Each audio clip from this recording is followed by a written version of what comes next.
But you mentioned some of those other difficulties that you faced while you were in the Navy. For some of those, could you elaborate a little bit more on that? Yes, this is a little bit about what launched my work into advocacy.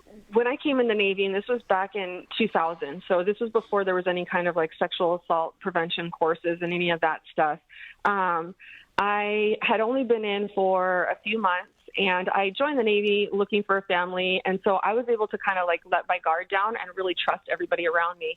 Unfortunately, while I was in A school, we were invited onto a MWR military-sponsored trip to Mardi Gras.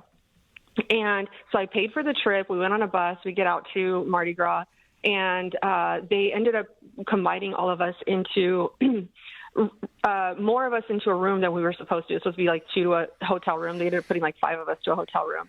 Somewhere in the middle of the night, after everybody had been drinking, one of my shipmates, somebody from the trip, entered into our room and sexually assaulted me while I was sleeping.